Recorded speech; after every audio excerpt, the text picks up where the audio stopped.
Kekecewaan itu akan membuat kita pada akhirnya menolak Tuhan di dalam hidup kita. Saya berdoa Bapak Ibu, jangan biarkan hati kita diisi oleh kekecewaan. Kecewa pada manusia, jangan apalagi kecewa kepada Tuhan. Apapun keadaanmu hari ini, tetaplah percaya bahwa Dia Tuhan yang turut bekerja untuk mendatangkan kebaikan di hidup kita. Kenapa kita percaya Tuhan? Karena ada jaminan yang sampai pada kekekalan.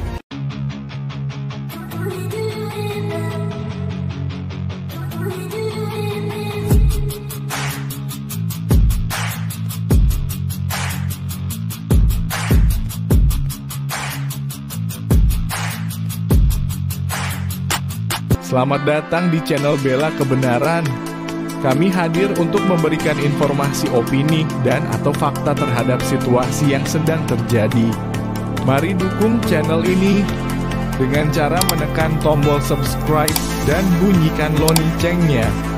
Terima kasih.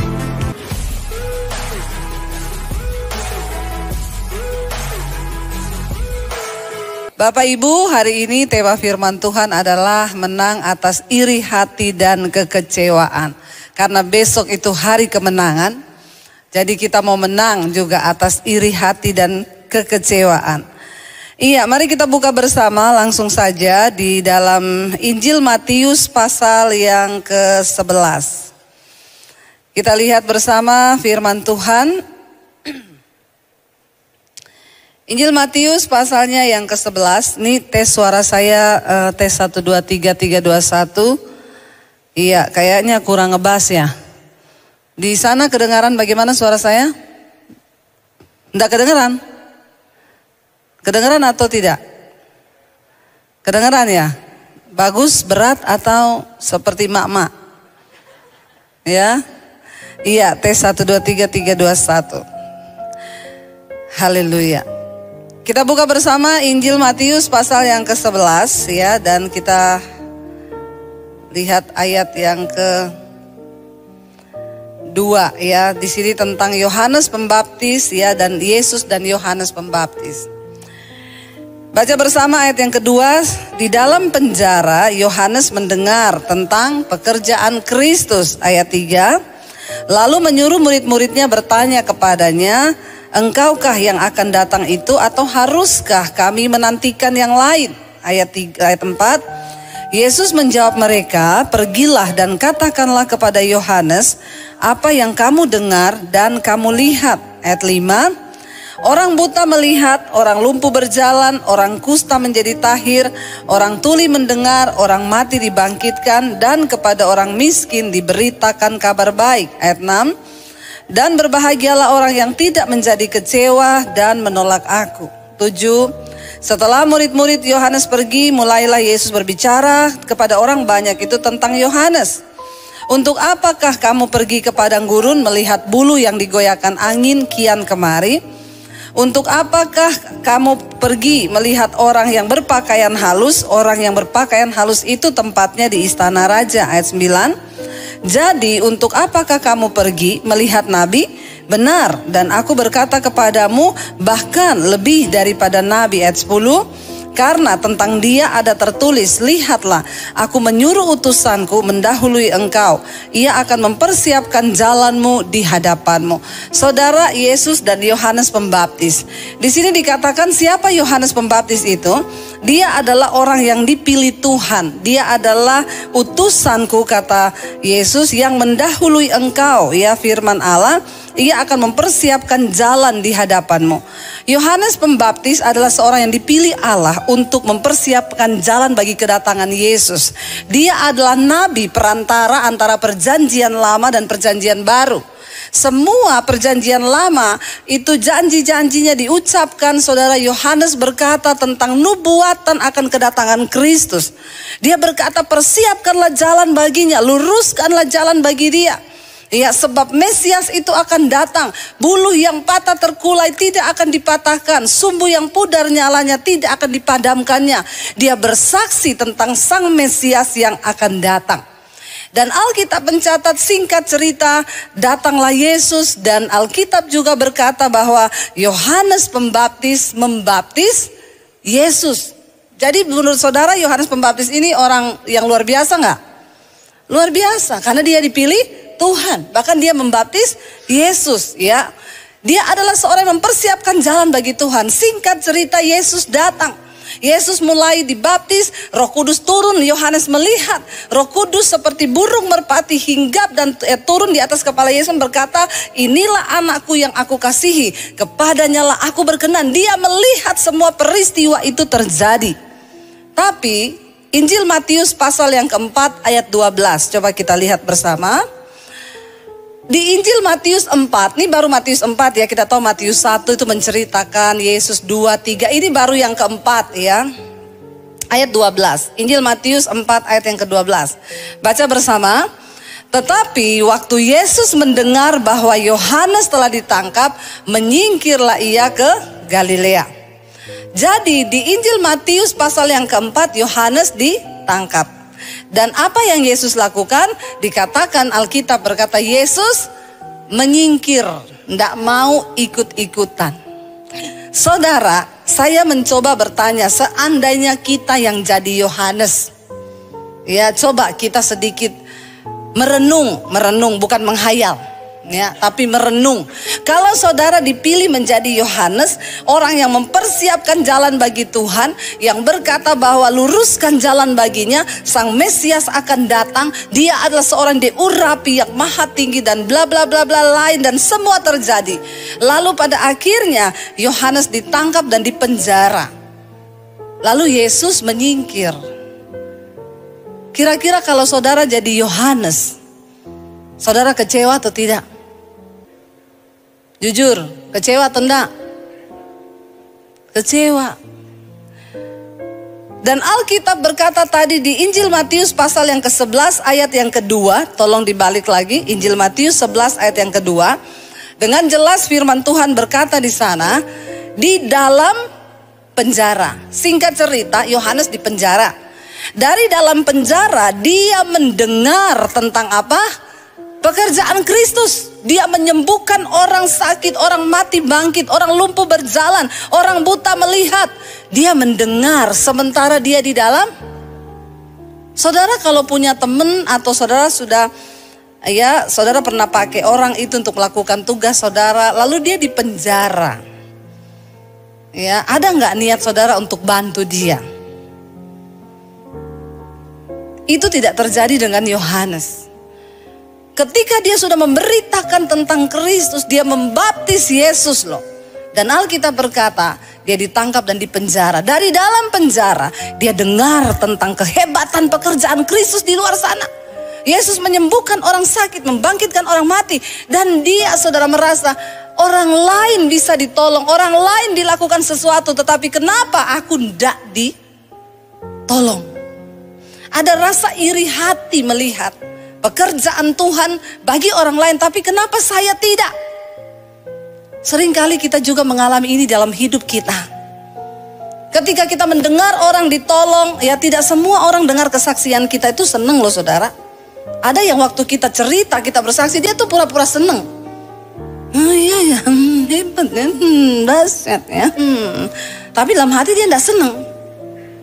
Ya, ada ketika orang mendengar ya tentang kenapa Tuhannya kok dia bisa ya diberkati, kok aku enggak ya. Timbul kecewa, timbul iri hati, sehingga ayat yang ketiga firman Tuhan berkata, Yohanes menyuruh murid-muridnya pergi kepada Yesus untuk bertanya. Pertanyaannya apa? Coba kamu tanya sama Yesus, engkaukah yang akan datang itu, atau haruskah kami menanti orang lain? Saudara, ini pertanyaan yang sebenarnya tidak perlu terucap dari seorang Yohanes. Dia sudah melihat bahwa memang itu Yesus, Sang Mesias yang akan diutus Allah menjadi juru selamat. Dia bahkan yang membaptis Yesus. Dia berkata, maaf, untuk membuka tali kasutmu pun aku tidak layak. Tapi Tuhan bilang, untuk semuanya bisa tergenapi, engkau harus membaptis aku. Dia melihat Yesus yang benar-benar adalah Mesias yang dia beritakan itu datang. Tapi karena kekecewaan, ya, dan dia iri melihat bagaimana pekerjaan Yesus di luar sana, sementara dia tidak mengalami pertolongan itu, dia suruh murid-muridnya tanya, dia benar nggak itu Mesias? Benar nggak dia? Atau kita harus tunggu orang lain? Dengan kata lain, kalau saya bikin secara singkat kata-kata ini, kamu tanya sama dia, benar nggak dia itu Tuhan Mesias yang akan datang itu? Bagaimana mungkin dari seorang mulut Yohanes bisa terucap kata-kata yang bertanya dan meragukan Tuhan itu sendiri yang sudah dia lihat dengan mata kepala sendiri. Saudara, iri hati, kekecewaan bisa membuat orang akhirnya menolak dan meragukan Tuhan. Ngeri loh, ngeri ya. Memang di penjara itu tidak enak, saudara. Ketika orang dalam penjara, dia selalu berharap dapat datang pertolongan. Saya dulu pernah, satu teman saya cerita, dia tiba-tiba ditangkap polisi di rumah, tidak bisa membela diri, tidak ada kekuatan ya, karena dia waktu itu dikerjain sama teman bisnisnya. Ya, diangkut dari rumah, suami istri, anak-anaknya, saudara, nangis semuanya. Tidak ada ampun, dia dibawa di sel, berapa minggu di sel. Dia bilang, Bu, saya tidur di situ, saya makan di situ, lubang WC-nya juga di situ. Nggak enak, Bu, dia bilang. Di penjara itu nggak enak. Akhirnya saudara, dia berharap untuk datang pertolongan. Orang tuh di penjara yang dia harapkan ada orang yang akan datang menolong. Dan dia berpikir Yesus yang adalah Mesias, Sang Tuhan itu, Sang Juru Selamat yang melakukan pekerjaan yang ajaib, harusnya dia datang tolong saya. Tapi tidak terjadi. Berapa banyak kali kita, saudara, kalau kita sudah berdoa, kita ke gereja, lalu kita berkata, saya sudah doa, saya sudah puasa, tapi apa yang Tuhan buat? Saya nggak rasa apa-apa. Hidupku begini-begini aja, nasibku begini-begini aja. Saudara, kenapa bisa Yohanes Pembaptis kecewa kepada Tuhan, saudara? Karena di dalam hidup ini mengiring Tuhan, jangan semuanya hanya tertuju kepada aku, dan aku. Harusnya aku begini, harusnya Tuhan tuh berbuat begini, harusnya begini, harusnya begitu. Kita ikut Tuhan bukan supaya keadaan kita baik. Kita ikut Tuhan bukan supaya masalah kita selesai. Kita ikut Tuhan karena memang dunia ini tempatnya masalah, dunia ini tempatnya dosa, dunia ini tempatnya penderitaan. Kita ikut Tuhan supaya ketika engkau mengalami hal-hal yang buruk, engkau punya kekuatan dan pengharapan di dalam Dia. Katakan. Makanya banyak orang kecewa. Bu, saya tuh sudah sungguh-sungguh ikut Tuhan, tapi kenapa suamiku mati, Bu? Saya mau tanya, engkau ikut Yesus terus engkau enggak mati-mati? Enggak kan? Walaupun kita jadi anak Tuhan yang taat, apakah kita masih bisa akan menghadapi masalah? Iya, karena kita masih hidup di dunia. Walaupun kita sudah sungguh-sungguh ikut Tuhan, apakah orang bisa kena kanker? Bisa. Waktu kita sudah sungguh-sungguh melayani, apakah anak kita bisa mempermalukan, mengecewakan kita? Bisa. Ini dunia. Tapi kenapa kita mempercayai Tuhan? Karena orang-orang yang mempercayai Tuhan, dia akan menghadapi masalah dalam hidupnya, tapi dia punya pengharapan bahwa Tuhan akan beserta bahkan sampai pada kekekalan. Amin. Makanya orang berkata, Bu, saya divonis mati 6 bulan lagi. Puji Tuhan, kenapa? Engkau punya Yesus. Sekalipun engkau tidak disembuhkan, engkau sudah punya Tuhan. Ada jaminan keselamatan sampai pada kekekalan. Tidak semua harus disembuhkan, tapi Tuhan menjamin masa depan dan hidup kita sampai pada kekekalan. Itu yang terpenting, Bapak Ibu. Ya, tapi banyak orang Kristen tuh salah mengikut Tuhan. Dia pikir kalau dia ikut Tuhan, pokoknya aku yang aku turuti, yang aku mau, yang aku ingin, semua terjadi sesuai yang aku mau. Tidak begitu. Yesus bisa nggak menolong Yohanes? Bisa. Bahkan Alkitab mencatat akhirnya Yohanes kepalanya dipenggal. Dan Tuhan nggak tolong. Tuhan nggak datang untuk membebaskan dia. Ya. Dan iman seperti apa yang kita miliki, saudara? Kalau kita hanya mengikut Tuhan sampai hanya untuk melihat mujizat, maka engkau salah. Ya, kita mungkin akan kena sakit satu saat. Kita juga mungkin akan mati. Tetapi kita harus tetap percaya. Kita percaya Yesus karena ada jaminan sampai pada hidup yang kekal. Karena hidup yang sesungguhnya bukan di dunia ini. Makanya Alkitab berkata, kalau engkau hanya menaruh harapan saja kepada Kristus selama engkau hidup di dunia ini, engkau adalah manusia yang paling malang dari semua manusia yang ada di dunia. Taruh pengharapanmu sampai pada kekekalan. Tuhan, aku sembuh atau tidak sembuh, aku percaya engkau menjadi jaminan sampai pada kekekalan. Aku kaya atau aku miskin, aku tetap percaya bahwa Engkau Tuhan yang setia. Itu yang Tuhan mau, Bapak Ibu. Jangan engkau punya kekecewaan. Kalau orang sudah kecewa dan kecewa itu susah. Lalu jadi tawar hati, tidak ada rasa. Iya, kalau tawar hati itu sulit. Roti tawar masih enak, dikasih meses sama susu jadi sedap. Tapi kalau hati tawar, siapa yang bisa ya untuk membuat hati itu kembali manis? Saya tuh kalian dengar orang bercerai, kadang-kadang hakim itu belum memutuskan palu ya. Dia akan bilang, Bapak Ibu saya kasih waktu 1 bulan, coba merenung dulu, coba bernegosiasi dulu, coba pulang dulu, jangan terburu-buru, ingat yang manis-manis. Coba ingat dulu pertama kali kamu jatuh cinta. Ingat dulu pertama kali kamu ketemu. Ingat waktu kamu lirik-lirikan. Ingat waktu kamu jatuh cinta. 1 bulan saya kasih kamu waktu. Berpikir lagi baik-baik. Kalau hatinya ya kecewanya masih di tahap yang sedikit, masih bisa akhirnya lewat hamba Tuhan, atau apalagi mereka melibatkan Tuhan, bisa. Tapi kalau sudah banyak kecewa, hakim kasih waktu 1 bulan. Cuma 1 minggu dia telepon hakim, Pak Hakim cepet ketok palu cerai. Jangankan 1 bulan, 1 minggu kami sudah mau saling bunuh ini. Kenapa? Karena hatinya penuh kekecewaan. Karena orang itu kalau kecewa sudah pasti menolak. Ya, jangan engkau kecewa sama manusia, apalagi kepada Tuhan. Jangan kecewa Bapak Ibu. Dia suruh tanya, lalu Yesus menjawab begini kepada murid-muridnya. Jawab Yesus ya. Yesus menjawab mereka, pergilah ayat 4 dan katakan kepada Yohanes apa yang kamu dengar dan kamu lihat. Cerita aja apa yang kamu dengar, yang kamu lihat. Apa yang harus kamu sampaikan kepada Yohanes? Dia nggak perlu tanya kamu Mesias atau bukan, cerita aja. Orang buta melihat, orang lumpuh berjalan, orang kusta menjadi tahir, orang tuli mendengar, orang mati dibangkitkan, dan kepada orang miskin diberitakan kabar baik. Ini adalah hal-hal yang juga diberitakan Yohanes ketika dia menyatakan bahwa Sang Mesias akan datang. Dia akan membawa sebuah pengharapan yang baru, kata Yohanes. Tapi ketika dia kecewa, dia menjadi tidak percaya. Lalu Yesus berkata kepada mereka, dan tolong sampaikan kepada Yohanes ayat 6. Dan bilang kepada Yohanes, berbahagialah orang yang tidak menjadi kecewa dan menolak aku. Dia ngomong bilang sama Yohanes, berbahagia orang yang tidak menjadi kecewa dan menolak aku. Karena orang yang kecewa sudah pasti nanti akan menolak.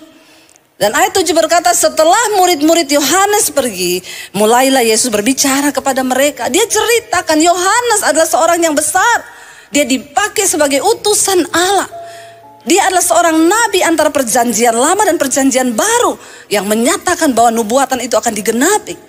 Tapi apa yang terjadi saudara? Kekecewaan meliputi hatinya. Bapak Ibu ya, kita harus berdamai. Dan jangan biarkan rasa kecewa itu selalu ada dalam hidup kita. Kemarin berapa malam yang lalu saya bacakan kesaksian di Mesbah Doa. Yang ikut Mesbah Doa pasti tahu. Seorang ibu cerita, Bu, saya mau bersaksi. Sebelum saya mengenal channel Ibu Debbie, saya ini orang yang penuh dengan kekecewaan. Saya kecewa kepada suami dan mertua saya. Saya tidak bisa mengampuni mereka. Hati saya sudah kecewa. Akhirnya Bu ya, karena kekecewaan itu saya tiap hari itu pengen marah, stres. Orang itu kalau banyak kecewa di hatinya itu marah-marah, stres ya. Selalu saya ingatkan, hati-hati darah mengental, warnanya hitam, kortisol naik. Kalau engkau simpan kecewa, amarah, kepahitan, itu sudah satu paket. Lalu akhirnya dia bilang, saya mulai mendengarkan khotbah-khotbah di YouTube. Ketika saya mulai mendengarkan khotbah-khotbah di YouTube, saya dengar ibu tuh khotbah selalu soal kekecewaan, kepahitan, harus mengampuni. Tapi saking saya kecewa, saya abaikan. Tiba-tiba saya sakit gigi Bu, syaraf gigi saya itu sakit sekali. Saya berobat ke dokter gigi biasa, dokternya bilang saya kasih antibiotik, obat syaraf dan lain sebagainya. 3 bulan berobat tidak sembuh-sembuh, bayangkan loh sakit gigi. Dia pindah ke dokter yang lebih ahli lagi saudara. Dokter kedua dia datang, dia berobat. Ya berobat berbulan-bulan saudara, tidak sembuh juga. Udah minum antibiotik, udah disuntik, udah apa, enggak sembuh. Dia bilang, ibu tahu sakitnya itu setengah mati, sakit banget. Sampai dia minum aja nggak bisa. Minum kalau kena syaraf itu kesakitan. Bukan cuma minum, makan, tidur pun nggak bisa. Dan itu sakit gigi saudara. Saudara pernah rasa sakit gigi? Lebih baik sakit gigi daripada sakit hati. Katanya sih. Tapi menurut saya lebih baik sakit hati sih daripada sakit gigi ya. Kalau sakit hati cepat-cepat bertobat, minta ampun sudah beres. Tapi sakit gigi, dan dia sakit gigi itu setengah tahun lebih. Bukan 1 hari 2 hari. Bayangkan sakit terus saudara. Akhirnya datang ke dokter yang ketiga.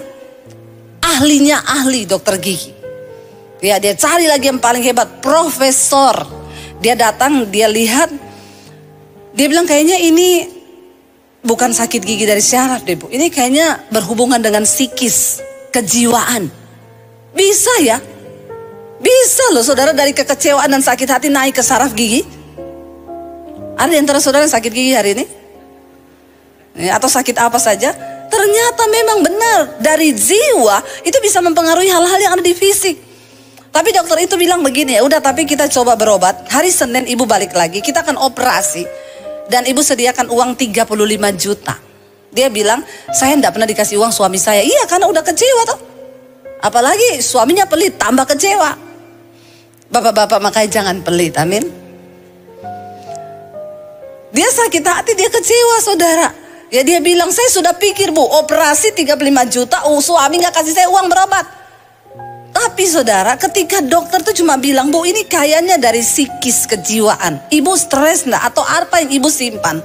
Dia pulang malam itu, dia merenung. Lalu dia cari khotbah-khotbah di YouTube. Dia bilang, saya dengerin khotbah-khotbah, ya khotbahnya Ibu Debbie satu saat tuh saya nangis malam itu di jamaah Tuhan. Saya nangis semalam-malaman tidak berhenti Bu. Saya minta ampun sama Tuhan dan saya mulai belajar melepaskan pengampunan. Membuang kekecewaan di hati terhadap mertua dan suami saya. Saya kecapean nangis semalaman, saya ketiduran. Waktu saya bangun, saya rasa, kenapa gigi saya sembuh? Bener loh Bapak Ibu. Yang nggak tepuk tangan ini nggak percaya. Awas loh kalau Anda sakit gigi ya. Baru Anda mengalami, hati-hati. Dia bilang dia kaget bangun. Kenapa gigi saya udah gak sakit? Padahal dia tuh lagi menunggu hari Senin, tinggal berapa hari lagi. Dia udah pikir keluar uang 35 juta. Dia akan dioperasi, diobok-obok. Tapi ketika dia lepaskan pengampunan, dia bilang saya disembuhkan Bu. Sampai hari ini saya sembuh. Apa yang terjadi waktu dia sembuh? Hatinya baik, tidak stres lagi, gak marah-marah. Bahkan tidak jadi kehilangan uang 35. Wow gak? Bilang wow. Amin. Loh saudara, ajaib loh ternyata. Waktu engkau membuang kekecewaan di hatimu, Tuhan bisa mengubah segala-galanya. Tuhan bisa mengubah. Iya, dan tidak ada perkara yang mustahil asal engkau berespon dengan benar. Alkitab Yesus berkata, bilang kepada Yohanes, berbahagialah orang yang tidak menjadi kecewa dan menolak aku. Kalau engkau kecewa, pada akhirnya engkau akan menolak Tuhan. Dia akan ngomong, saya itu sudah kepahitan banget sama suami saya. Makanya semua khotbah ibu yang lewat, mau soal kepahitan saya nggak gubris Bu. Karena saya pikir Allah lu nggak tahu sih kenapa orang bisa mengabaikan firman. Karena hatinya penuh kekecewaan. Makanya jangan coba-coba kecewa, suruh buang kekecewaan. Saya kemarin pelayanan ya di satu tempat, saya pelayanan di Mabes. Saya ketemu dengan seorang pejabat di situ. Dan dia cerita Bapak Ibu. Dia cerita bagaimana dia mengalami pertobatan dengan Tuhan. 2019 dia bertobat. Di jamaah Tuhan dia cerita. Kenapa? Awalnya tiba-tiba berat badannya drop, turun 10 kilo. Dalam waktu yang singkat turun 10 kilo. Dia tahu ini nggak benar. Periksa ke dokter. Dokter memvonis dia kena penyakit yang mematikan dan engkau akan segera mati. Makanya bersyukur yang berat badannya nggak turun-turun. Berarti kita sehat, amin. Haleluya, puji Tuhan. Bersyukur ya. Karena orang gendut susah diculik. Makanya makanlah yang banyak supaya kita tidak diculik. Lalu Bapak Ibu dia akhirnya dokter vonis dia akan mati. Orang itu kalau sudah divonis mati, ya takut kan, pasti cari Tuhan. Dia bilang, dia ketakutan setiap hari, dia takut mati. Dia bilang, sampai ibu percaya nggak? Saya 3 kali Bu sudah di atas pesawat, saya minta turun. Bahkan pesawat itu sudah mulai jalan, saya suruh stop Bu. Saya suruh stop, balik mundur, saya turun karena saya ketakutan luar biasa, saya takut mati. Lalu satu saat dia bilang, ini sudah tidak benar Tuhan. Aku bakalan mati memang, cuma kenapa hatiku tersiksa, pokoknya hidupnya itu nggak sejahtera. Pejabat lo punya uang. Akhirnya dia tanya sama Tuhan, Tuhan beri aku kesempatan untuk aku bisa hidup. Kasih aku kesempatan hidup. Dia bilang, saya dengar suara Tuhan tuh jelas di telinga saya ngomong begini, Bu. Aku akan memberi engkau kesempatan hidup. Dan kalau aku beri engkau kesempatan hidup, engkau mau pakai untuk bersinah, untuk selingkuh, untuk melakukan semua kejahatan. Untuk itu engkau minta diperpanjang hidup. Dia nangis saat itu, dia berlutut sama Tuhan. Dia bilang, tidak Tuhan. Kalau engkau perpanjang umurku, aku akan menceritakan tentang perbuatanmu yang ajaib. Dan kalau engkau tahu aku akan melakukan persinahan lagi, lebih baik engkau cabut nyawaku. Itu Tuhan, komitmenku dengan engkau. Lalu dia tanya sama Tuhan, bagaimana cara aku memulai pertobatan ini? Dan Tuhan ngomong sama dia jelas, kamu mau sungguh-sungguh bertobat? Iya. Kamu mau mulai dari mana? Iya. Ceritakan semua dosamu kepada istrimu. Bapak-bapak langsung tegang. Tatap mata saya. Langsung tegang semua, berubah mukanya. Iya, dalam hatinya dia bilang, saya sih memang akan mati Tuhan. Tapi kalau cerita ke istri bisa dipercepat kematian saya. Yang ada tadinya jantung normal langsung pasang ring 5. Tapi Tuhan bicara itu sama dia. Lalu dia berdoa, dia bilang, Tuhan aku tahu dunia kiamat perang akan terjadi. Kalau aku cerita semua dosaku sama istriku. Tapi aku tidak punya pilihan karena aku akan mati. Dia panggil istrinya. Istrinya duduk di depannya dia, saudara. Dia bersaksi, ini ada istrinya di depan saya. Dia cerita, saya mau pengakuan dosa sama kamu. Ya beda ya, bapak-bapak itu berhenti selingkuh karena ketahuan sama ngaku sendiri, itu beda ya. Ada yang berhenti kenapa? Ketahuan. Itu nggak sungguh-sungguh pertobatannya, itu cuma karena ketahuan. Tapi ini ngaku, dia cerita, 21 tahun kita menikah, saya mau cerita sama kamu semua dosa saya. Dia cerita, di apartemen ini ada, di situ ada, di sini ada, di situ ada. Dia bawa istrinya naik mobil keliling, ini loh apartemennya, ini loh rumahnya, ini loh tempatnya, ini loh, ini loh, ini loh. Istrinya syok dan kaget. Istrinya bilang sama saya, Bu, saya tahu suami saya bukan orang baik. Tapi saya tidak menyangka kelakuannya sebejat itu. Ternyata yang dia lakukan tuh jauh dari apa yang saya pikirkan, Bu. Dia bilang, akhirnya Bu, saya plong. Istri saya tiap hari matanya bengkak, nangis tiap hari, tidak bisa makan, tidak bisa tidur 2 tahun. Kenapa? Hatinya kecewa. Kecewa. Dia bilang, kita menikah 21 tahun dan ternyata perbuatanmu seperti itu. Suaminya bilang, aku akan mati. Aku terima semua penghakimanmu, aku terima.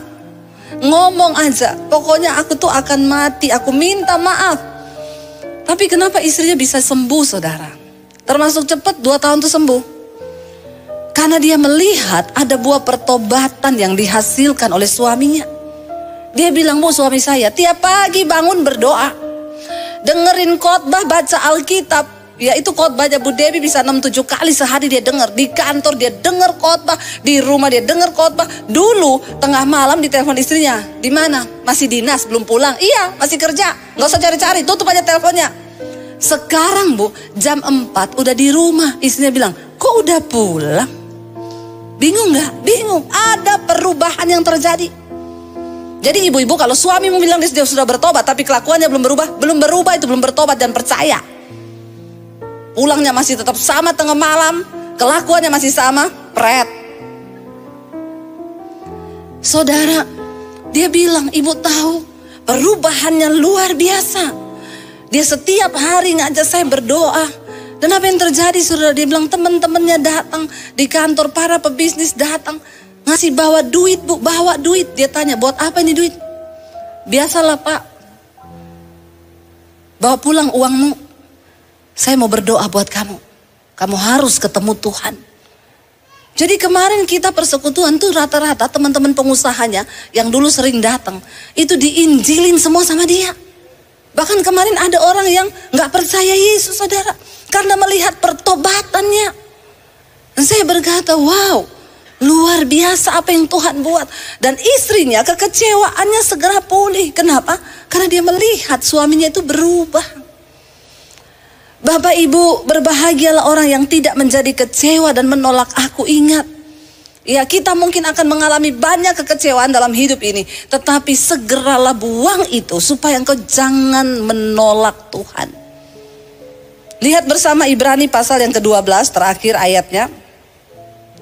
Ibrani pasal yang ke-12 ayat yang ke-25.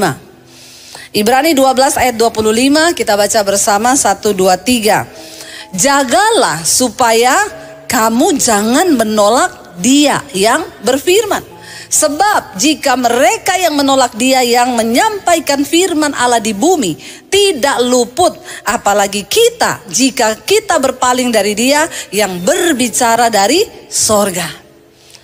Jagalah supaya kamu jangan menolak Tuhan. Kekecewaan itu akan membuat kita pada akhirnya menolak Tuhan di dalam hidup kita. Saya berdoa Bapak Ibu, jangan biarkan hati kita diisi oleh kekecewaan. Kecewa pada manusia, jangan apalagi kecewa kepada Tuhan. Apapun keadaanmu hari ini, tetaplah percaya bahwa Dia Tuhan yang turut bekerja untuk mendatangkan kebaikan di hidup kita. Kenapa kita percaya Tuhan? Karena ada jaminan yang sampai pada kekekalan. Dan itu cukup. Tuhan, engkau tolong atau tidak tolong, engkau sembuhkan atau tidak sembuhkan, aku tetap percaya padamu. Seorang hamba Tuhan di Nigeria, saudara, dia seorang hamba Tuhan yang dipakai Tuhan mendoakan orang sakit sembuh. Saya undang para imam musik untuk maju. Yang sakit didoakan sembuh. Pokoknya lumpuh berjalan, buta melihat. Tiba-tiba satu saat Tuhan izinkan dia kena sakit. Dia berdoa bagi dirinya, dia tengking sakitnya tidak sembuh. Dia berpuasa untuk kesembuhannya, dia tidak sembuh. Dan pada akhir hidupnya dia berkata, Tuhan, aku kecewa kepadamu. Kenapa aku mendoakan orang lain dan mereka sembuh? Tapi ketika aku sakit, aku berdoa, aku tidak disembuhkan. Jadi maaf Tuhan, aku akan meninggalkan engkau dan tidak lagi percaya kepadamu. Saudara tahu dia mati karena penyakitnya dalam keadaan dia menolak Tuhan karena kecewa. Seharusnya dia berkata, Tuhan, aku sembuh atau tidak sembuh, aku tak percaya engkau Tuhan yang berdaulat atas hidupku. Aku tidak akan pernah menolak engkau, sebab engkau yang berjanji memberi hidup sampai pada kekekalan. Apapun masalahmu hari ini saudara, mari datang pada Tuhan. Kita mau bilang, Kau yang lebih tahu apa yang terbaik bagi hidup kami. Ajar kami menerima segala keputusan Tuhan. Sebab Engkau yang lebih tahu bahkan cara yang terbaik untuk pulihkan hidup kami. Bangkit berdiri bersama Bapak Ibu.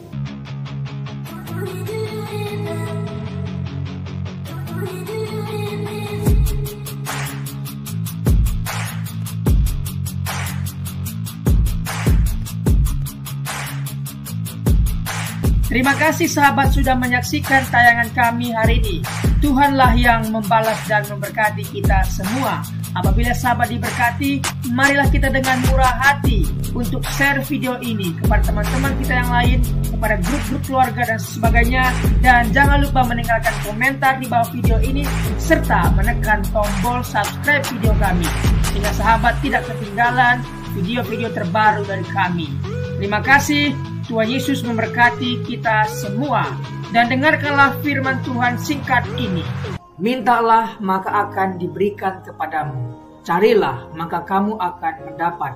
Ketuklah maka pintu akan dibukakan bagimu. Kita harus melakukan sesuatu sampai sesuatu itu akan terwujud atas hidup kita. Minta, cari dan ketuklah maka Tuhan pasti membukakan pintu. Lukas 18 ayat 1. Yesus mengatakan suatu perumpamaan kepada mereka untuk menegaskan bahwa mereka harus selalu berdoa dengan tidak jemu-jemu. Kita berdoa dengan tidak jemu-jemu. Terus minta maka pasti akan diberikan.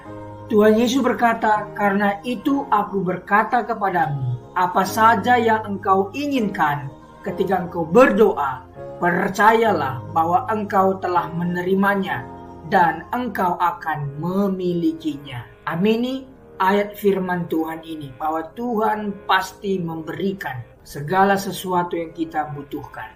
Semoga Allah, sumber pengharapan, memenuhi kamu dengan segala sukacita dan damai sejahtera dalam iman kamu, supaya oleh kekuatan Roh Kudus kamu berlimpah-limpah dalam pengharapan.